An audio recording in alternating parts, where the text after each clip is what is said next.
اور غالب اکثریت انہوں دی ہے، لہذا تسی فدیہ دے کے چھڈ جاؤ۔ انہاں دے اندر سیدنا فاروق اعظم حضرت حضور صلی اللہ علیہ وسلم دے داماد ابو العاص بھی موجود سن۔ حضور صلی اللہ علیہ وسلم دی سب سے بڑی صاحبزادی حضرت زینب دے خاوند اس وقت تک یہ مسلمان نہیں ہوئے سن اور دلوں میں لڑن واسطے بھی نہیں آئے سن۔ آگے فرمایا مکے والے نے اپنا اپنا فدیہ دیتا۔ حضرت زینب دے کول حال سی جڑا حضرت امی خدیجہ دی طرفوں ہدیہ دیا گیا تھی اپنی دھی کو شادی کے وقت۔ جب ہدیات سارے جمع ہوئے اور حضور صلی اللہ علیہ وسلم نے اپنی بیٹی کا ہاتھ دیکھا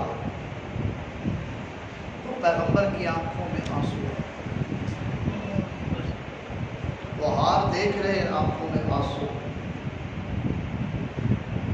باپ قید کرنے والا، داماد قید ہونے والا اور نبی کی بیٹی اپنے خاوند کو چھڑانے والی اور چھڑانے کے لیے اپنا ہار بھی پیش کر دیا۔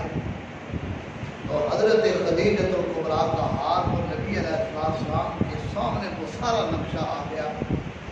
جب مکے والے نبی کو پتھر مارتے تھے اور میرا نبی جب واپس آ کے گھر میں داخل ہوتے تو حضرت خدیجہ الکبریٰ رضی اللہ تعالی عنہا آپ کا استقبال کرتی تو خندہ پیشانی سے ہنستے ہوئے،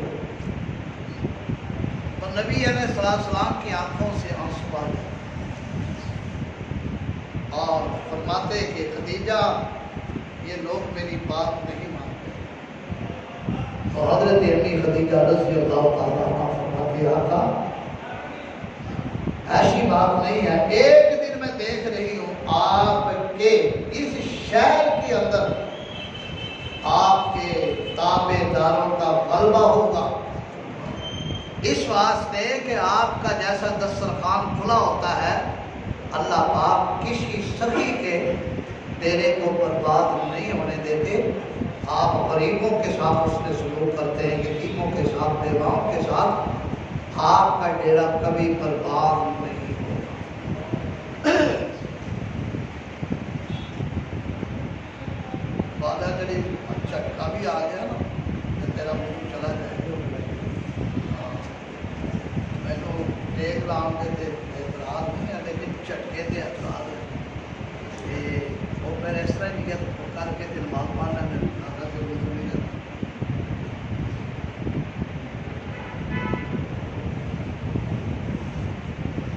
اب حضور صلی اللہ علیہ وسلم کے صحابہ بڑے پریشان تھے کہ یہ ہار کو دیکھ کر نبی علیہ السلام رو رہے ہیں۔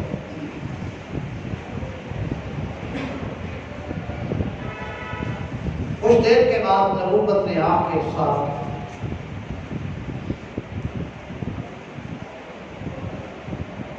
اور آپ نے فرمایا میرے صحابہ آپ پوچھتے نہیں کیوں آنسو آ رہے ہیں آپ کے؟ کہنے لگے آقا اللہ اس کے رسول زیادہ چاہتے ہیں۔ فرمایا یہ ہار میری بیٹی حضرت زینب نے دیا ہے اور یہ میری سب سے پہلی بیوی حضرت خدیجہ الکبریٰ کا ہار ہے۔ مجھے وہ زمانہ یاد آ گیا کہ جب سارا مکہ مجھے پتھر مارتا تھا، اس وقت حضرت خدیجہ الکبریٰ نے اپنے خزانے کے منہ کھول دیے تھے اور میرے دین کے اوپر ساری دولت نچھاور کر۔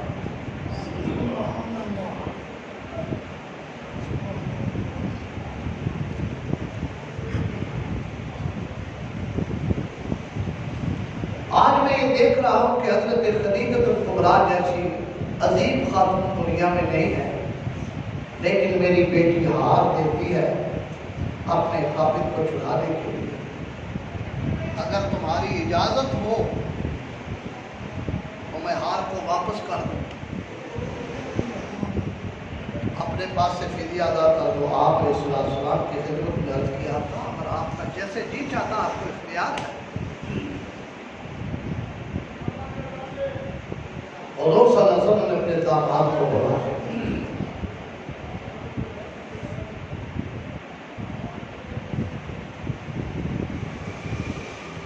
اور آپ نے فرمایا غلاس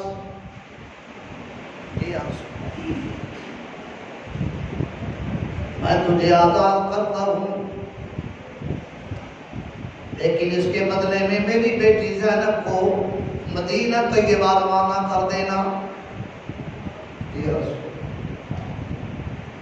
حضرت ابو العاص مکے میں جا کر تمام برادری کو اکٹھا کیا اور اکٹھا کر کے کہنے لگے برادری والوں اگر میں قید میں اگر میں وہاں کلمہ پڑھ لیتا تو شاید تم کہتے کہ ڈر کی وجہ سے کلمہ پڑھا ہے, لعنت کی وجہ سے کلمہ پڑھا ہے, لیکن میں تمہیں بتا دینا چاہتا ہوں کہ رب کائنات کی قسم ایسا علیم و کریم جیسا میرے نبی ہے ایسا کبھی کسی نے نہیں دیکھا ہوگا. اس کے گھر میرے گھر میں اس کی بیٹی ہے.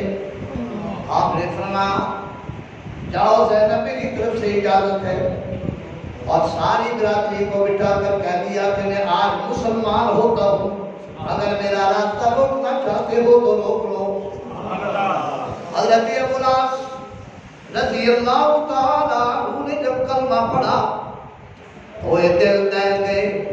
حضرت ابو العاص نے کلمہ پڑھ کر وہ لوگوں کو بتلا دیا کہ رب کعبہ کی قسم میں پورے خاندان کو چھوڑ سکتا ہوں, وطن کو خیر بات کہہ سکتا ہوں, برادری کو کہہ سکتا ہوں, لیکن میں محمد صلی اللہ علیہ وسلم کا کلمہ چھوڑنے کے لیے تیار نہیں.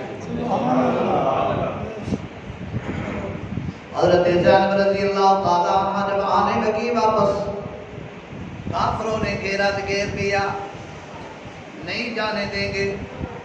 دیگر کفار بھی آ گئے کہ ہم نکلنے نہیں دیں گے, لیکن عثمانیہ مسجد والے نبی کی بیٹی اونٹ پر سوار ایک بیوہ نے اتنے کچوکے دیے اونٹنی کو, حضور صلی اللہ علیہ وسلم کی لفظ جگر نیچے گر پڑی. آپ کو زخم آیا, اور زخم جب آیا تو اسی زخم کی حالت میں نبی اکرم صلی اللہ علیہ وسلم کی خدمت میں پہنچ گئی. آپ کو پتا ہے کہ باپ اور بیٹی کتنے عرصے کے بعد ملے. حضور صلی اللہ علیہ وسلم نے دیکھا کہ پیغمبر اکرم صلی اللہ علیہ وسلم کی لفظ جگر آ رہی ہے. پیغمبر اکرم صلی اللہ علیہ وسلم نے استقبال بھی کیا اور فرمایا میری بیٹی تو آ چکی ہے, مجھے بڑی خوشی ہے. اور ابو جان جب آ رہی تھی تو میرے اتنے یہاں چوٹ لگی ہے, زخم ہو گیا. زخم اتنا ہوا کہ وہ حضرت خدیجہ حضرت زینب کا انتقال تو ہو گیا لیکن زخم صحیح نہیں ہوا. حضور صلی اللہ علیہ وسلم نے آخری وقت میں دیکھا ان کی بیٹی تھی حضرت ابو امامہ. حضور صلی اللہ علیہ وسلم اس سے بڑا پیار کرتے تھے حضرت ابو امامہ سے. حضور اکرم صلی اللہ علیہ وسلم بیٹھے تھے. اللہ اکبر. آخر کو گھڑی بھی آئی کہ حضرت زینب دنیا سے رخصت ہو گئی. یہ تو ہر کسی کو وقت آنا ہے. آپ کو پتہ ہے کہ بیٹی کا انتقال ہو تو باپ کے دل کی کیا کیفیت ہو. حضور صلی اللہ علیہ وسلم نے فرمایا میری بیٹی کے کفن کا انتظام کرو. اور آپ علیہ السلام نے جنت البقیع کے اندر قبر کھدوائی. حضور صلی اللہ علیہ وسلم جب حضرت زینب کا جنازہ لے کر گئے, آپ علیہ السلام اللہ کے سامنے گریہ زاری کر رہے تھے. الہ العالمین میری لفظ جگر نے میری محبت میں بڑی مارے کھائی, اتنی تکلیفیں برداشت کیا. الہ العالمین میں دعا کرتا ہوں کہ میں اس سے راضی ہوں, تو بھی راضی ہو جا. حضور صلی اللہ علیہ وسلم کے صحابہ فرماتے ہیں کہ جب ہم نے دیکھا تو آپ علیہ السلام کے چہرے کے اوپر بڑے غم کے, رنج کے, علم کے آثار تھے. لیکن جب قبر میں اتار کر نکلے تو حضور صلی اللہ علیہ وسلم کا چہرہ خوشی سے دمک رہا تھا۔ صحابہ نے عرض کیا آقا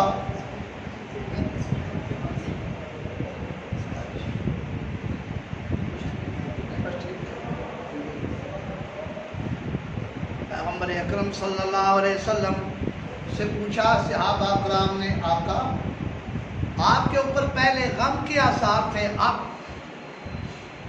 خوشی کے آثار ہیں؟ فرمایا ہاں، پہلے میری بیٹی کے مجھے ذوف کا ڈر تھا، میں نے اللہ کے سامنے دعا کی ہے تو اللہ پاک وحدہ لا شریک نے میری دعا کو قبول کر لیا، اور رب نے فرمایا کہ تو بھی راضی ہے تو میں بھی جانب سے راضی ہوں۔ قبر سب سے پہلا مرحلہ ہے، اس کی تیاری سب کچھ یہ سب سے پہلے تیاری کرنی ہے۔ اب ہم قبر کو عموماً بھول چکے ہیں، دنیاوی آفات جو ہیں یہ کچھ بھی نہیں، آگے آنے والی ہے، گزر جائے۔ بس یہ دعا کیا کرو کہ رب تعالیٰ خاتمہ ایمان پر، اور فتن دور میں، آج کے دور میں ایمان کو لے کر جانا بھی تو آسان بات نہیں۔ میں آپ کے سامنے اکثر میں عرض کیا کرتا ہوں کہ ہر آدمی محقق مدقق نہیں ہوتا، نہ ہر آدمی کا عالم فاضل ہونا ضروری ہے، نہیں، کوئی ایسی بات آئے تو یہ اپنا ایمان دوہرا دیا کرو کہ رب تعالیٰ اپنی ذات اور صفات میں وحدہ لا شریک ہے، اللہ کے بعد خدا کوئی نہیں، مصطفیٰ کے بعد مصطفیٰ اور نبی کے صحابہ کے بعد صحابہ کوئی نہیں۔ حضور اکرم صلی اللہ علیہ وسلم کا صحابہ کائنات میں سب سے افضل ہے، اور پورے صحابہ میں 10 صحابہ افضل ہے، اور 10 میں سے خلفائے راشدین 4 افضل ہے، اور 4 میں سے سب سے بڑا مقام سیدنا ابو بکر صدیق۔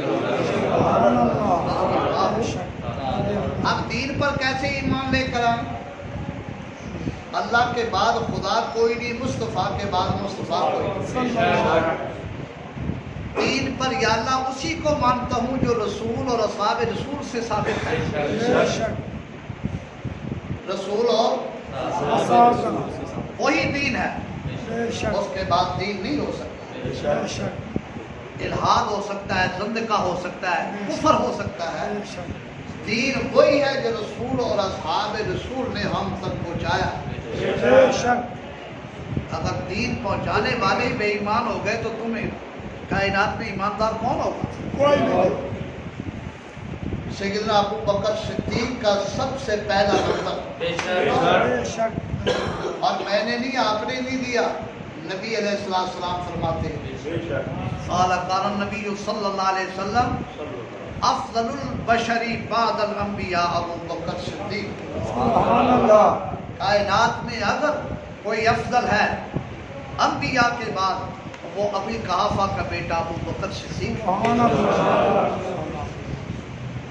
بات کہتے ہیں پورے نمبر ابو بکر بھی نہیں دے سکتا، یہ پرلے درجے کا شیطان ہے، بدبخت ہے، تو نمبر دینے والا، نمبر دینے والی ذات اللہ پاک کی ہے، ساری دنیا اس کی رضامندی تلاش کرتی ہے، لیکن اللہ پاک جبریل امین کو بھیجتے ہیں، جاؤ ابو بکر کے پاس جا کے کہو ابو بکر مجھ سے راضی بھی ہے یا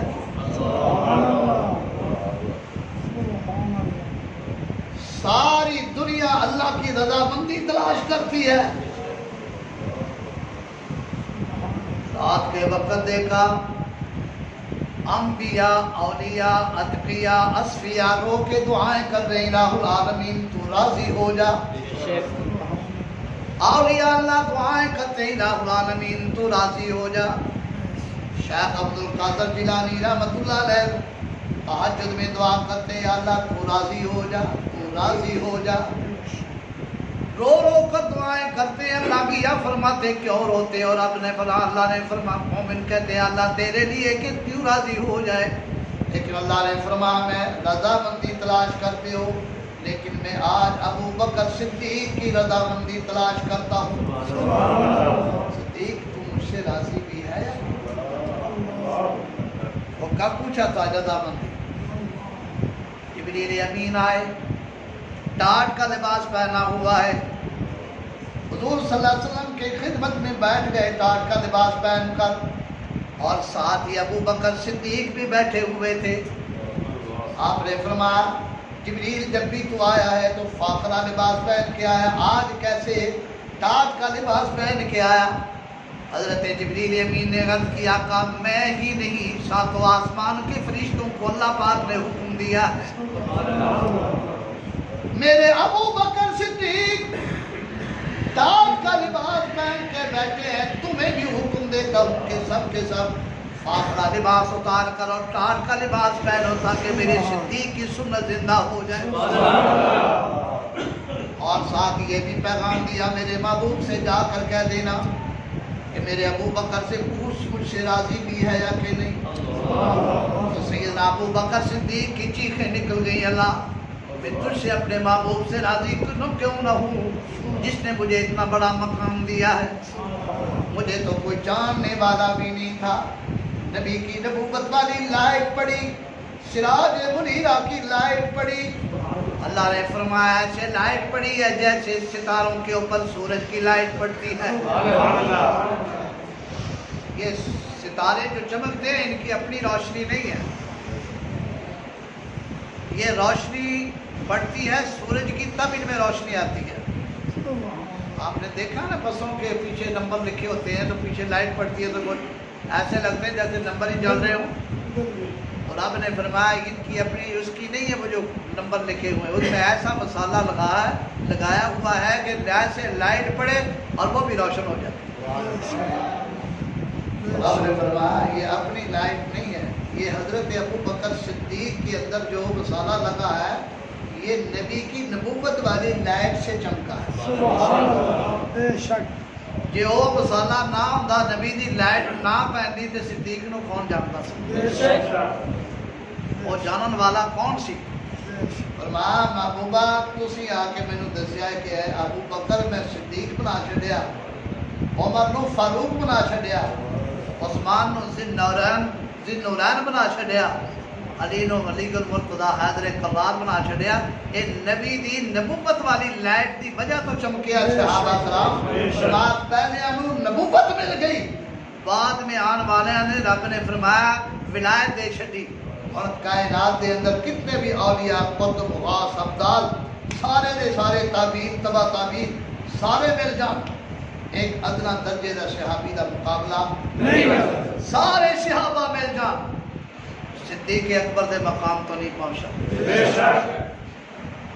اور سیدنا فاروق اعظم رضی اللہ تعالیٰ عنہ فرماتے ہیں کہ مدینے دے کنارے تے ایک مائی رہنی سی، میں کیا یار مائی دا پتی کوئی پوچھن والا بھی ہے یا کہ نہیں، میں صبح دے ٹائم گیا تے میں کیا مائی تہاڈے کول خدمت والا کہن لگے پتر ایک بندہ آندا ہے تے آ کے میرے گھر دے اندر جھاڑو بھی ماردا ہے، بستر بھی سیٹ کرتا ہے تے میری سرائی بھر کے پانی دی رکھ جاتا ہے۔ کہنے لگے یار وہ کیڑا بندہ ہوئے گا جڑی مائی دی خدمت کرتا ہے۔ حضرت فاروق اعظم دوسرے دن صبح صبح گئے تو مائی دا بستر بھی ٹھیک، جھاڑو بھی لگیا، سرائی بھی بھری ہوئی، پھر آ گئی۔ تیسرے دن پھر گیا صبح صبح، جدو تیجے دن گئے تے سامنے ابو بکر صدیق دے نال ملاقات ہو گئی۔ کہنے لگے ابو بکر تو کدھروں آ رہے ہیں؟ کہنے لگے یار مائی ہے سارے دن تو میرے ٹائم نہیں ملتا، سارا دن امور خلافت دے اندر رہنا ہے تے صبح صبح میں مائی دی کجی بھی پار آنا تے مائی دا بستر بھی ٹھیک کر آنا تے نالے مائی دے گھر دے اندر جھاڑو بھی دے گیا۔ یہ اج کل دی مائی کتے کٹیا دے وچ نہ چارپائی لبنی سی نہ سرائی لبنی سی، کیوں نہیں؟ ہاں لے جانا سی چک کے سارا مائی کو جو 2 پیسے اور 4 پیسے وہ بھی لے جانے اور صدیق اکبر دا دار اس واسطے کافر کہتا ہے سنہری دور آدم علیہ السلام سے لے کر عیسیٰ علیہ السلام تک ساری دنیا گزر گئی، سنہری دور نہیں گزرا۔ اگر سنہری دور ہے تو فرما ابو بکر و عمر کا دور۔ یہ یہودی کہنے پر مجبور ہے، عیسائی کہنے پر مجبور ہے، کافر اس بات کو ماننے پر مجبور ہے کہ اس ریاست مدینہ کے اندر سنہری دور اگر گزرا ہے وہ ابو بکر و عمر کا دور، عمر کا دور ہے، ابو بکر و عمر کا دور ہے۔ یہ دنیا کو بتا دیا کافر، اس کے علاوہ اور نہیں۔ اگر کامیاب سیاستدان بننا چاہتے ہو فرما ابو بکر و عمر کی لائن اختیار۔ وہ تھے کہ بیٹھتے مصلی امامت پر بیٹھ کر کیسر و کسریٰ کے فیصلے کرتے تھے۔ کیسر و کسریٰ کی قسمت کے فیصلے ہماری قسمت کا فیصلہ امریکہ نہیں کر سکتا۔ جی ہاں غلط ہے، ہم امریکہ کی فیصلہ انشاءاللہ قسمت کا فیصلہ ہم لکھیں گے۔ شوشے اٹھا دیتے ہیں، آپ فٹافٹ اس کام پہ رکھ لیتے ہیں۔ پچھلے دنوں میں بہت شوشہ تھا امریکہ کے نقشے پہ، پاکستان نہیں امریکہ کے نقشے پہ اور کافر کی نا کون ہوتا جا سارے نقشے بنا دے۔ ایدہ نقشہ رب تعالیٰ نے اوہ بنا لیا تھی جدو دنیا دے اندر پیدا بھی نہیں ہویا سی۔ جی ہاں حضور صلی اللہ علیہ وسلم جدو معراج تے جا رہے سن نا، افغانستان دی سرزمین تو گزرے تھے، اتنے روشنی نظر آئی۔ تو حضور صلی اللہ علیہ وسلم نے پوچھا کہ جبریل اے کیڑی جگہ ہے؟ کہنے لگے آقا اے او جگہ ہے جتوں اولیاء اللہ قطب غوث ابدال تہاڈی امت دی پیدا ہو۔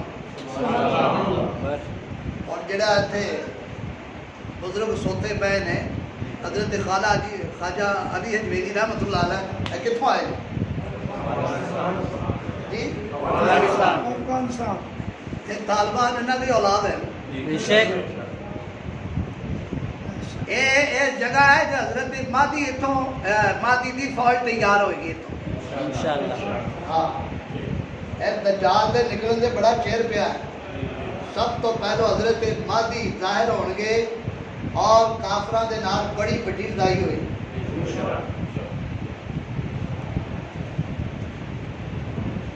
مخلوق سے کچھ نہ ہونے کے یقین، خالق سے سب کچھ ہونے کا ہے۔ وائرس کی یہ مخلوق ہے، خالق ہے۔ مخلوق سے کچھ نہیں ہوتا، ہوتا ہے تو کس سے؟ اللہ سے، وہی کرنے والا۔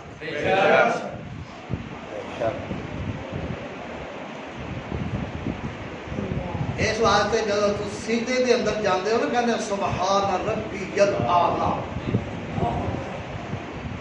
اور جب وہ کہندے اللہ اکبر تیریاں تجیاں اڑ جاندی ہیں وائرس کی۔ تے نہیں آ سکتا، تواڈے قریب بھی نہیں آ سکتا۔ بالکل پروپیگنڈا جھوٹ ہے۔ لیکن موت کا علاج کچھ نہیں ہے۔ بالکل مومن آدمی تے زہر اثر نہیں کر سکیا، تیزاب نہیں اثر کر سکے، ایک ہی چیز ہے۔ بے شک اس واسطے رب نے فرمایا فَإِنْ آمَنُوا بِمِثْلِ مَا آمَنْتُمْ بِهِ، محبوبہ انہاں نوں کہہ دے بعد دے اندر آن والے ہم کہ ابو بکر و عمر جیسا ایمان لائے۔ سبحان اللہ، بے شک فقط اہتدوا تے ہون سیدھے راستے تے پے گئے۔ بے شک اے دے واسطے نمونہ ہی نہیں بن رہے۔ رب فرماتے ہیں تیرا راستہ جدا ہے تو میرا راستہ جدا ہے۔ اس واسطے میری تبلیغی جماعت ہے نا، وہ اس واسطے کہتی بھائی ایمان پر محنت کرے، ایمان پر محنت کرے، ایمان بنائے اچھی طرح سے، نماز پر پورا یقین، پس پسی نہ ہو۔ یہ دجال کا فتنہ جو بڑے بعد میں آ رہے ہیں تو بہت بڑے بڑے فتنے ہیں، یہ تو کچھ بھی نہیں ہے، یہ کچھ حیثیت نہیں ہے اس کی۔ بڑے بعد میں جو آئیں گے بہت بڑے بڑے فتنے ہوں گے، اور میں سب سے بڑا دجال کا فتنہ ہوگا جس کے لیے یہودی ابھی انتظار کر کے بیٹھے ساڈا پیو آ رہا ہے، بالکل پروپیگنڈا حالے نہیں۔ حضرت مہدی پہلو آن گے، اس تو بعد عیسیٰ علیہ السلام آن گے، اس تو بعد کدھر دجال پیدا ہوئے، اور عیسیٰ علیہ السلام میری تون گردن لان گے۔ مقام لوت ہے جڑا اسرائیل دے وچ، لہذا برائے مہربانی ذرا تھوڑی جی جرت اور ہمت دکھایا کرو۔ ایڈے بڑے کھوپے لا کے کھڑے ہوتے ہیں بھی کہ وائرس نہ بڑھ جائے۔ رب نے فرمایا خدا دیا بندہ کا نالے کہنا اللہ اکبر، سب سے بڑا اللہ اکبر، سب سے بڑا کون ہے؟ اللہ۔ اس کے حکم ارادے کے بغیر کچھ نہیں ہو سکتا، کچھ نہیں ہو سکتا، وہی کرتا ہے۔ اور انڈیا کے ہندو کہہ رہے ہیں کہ ہم نے ویکسین تیار کر لی، اس کے لیے وہ کیا ہے؟ وائرس کے لیے کیا ہے؟ لا الہ الا اللہ محمد رسول اللہ، لا الہ۔ کلمہ صحیح نہیں پڑھ رہے، کلمہ صحیح نہیں پڑھ رہے، لیکن بہرحال مان لیا انہوں نے کہ یہ وائرس کا توڑ لا الہ الا اللہ۔ جنہیں دل دے اندر رب نے رکھا تو کیوں پڑھیا ڈردا پیا؟ اور ٹھیک ہے احتیاطی تدابیر کر، اور دے اندر کوئی قباحت نہیں ہے، لیکن سب تو زیادہ رب تعالیٰ دی قوت کو فوقیت دینی ہے۔ کوئی چیز اثر پذیر نہیں ہو سکتی۔ ساڑھے اکابر تے ایسے بزرگ گزرے نے کہ صرف اینا کہندے سن کہ یار ہے مینوں کوئی بیماری نہیں ہے۔ سرجن ڈاکٹر کہہ چکے حضرت بیماری ہے، انہوں نے کہا نہیں ہے، پھر چیک اپ کیا تو بیماری ختم۔ سرجن ڈاکٹر کہتے ہیں حضرت یہ کیا ہوا؟ میڈیسن، فرمایا کچھ نہیں میڈیسن، وہی بھیجن والا وہی واپس کرتا ہے۔ میں نہیں رکھتا ہے ایمان، ایمان صرف اس ذات تے رکھنا۔ اللہ پاک بہت بہت عظیم سانو اس پر کر 1:30 بجے ہوتا ہے، ہاں بس ختم ہو۔ تو بات یہ ہے کہ آج کی جو گفتگو ہے، اپنے ایمان کو محکم رکھو، مستحکم رکھو، پروپیگنڈے سے متاثر نہ ہوا کرو۔ ہاں پروپیگنڈے سے بہت متاثر ہو جاتے ہو۔ کافر کا حربہ ہوتا ہے پروپیگنڈا پھیلانا۔ تو ایسی بات ہو جائے تو تم کیا کہو؟ حسبنا اللہ و نعم الوکیل، بس مختصر سی گل، اور بحث مباحثے کی ضرورت ہے۔ ساڈے واسطے رب تعالیٰ کافی ہے، اور تو بہتر کوئی بدل کرنے والا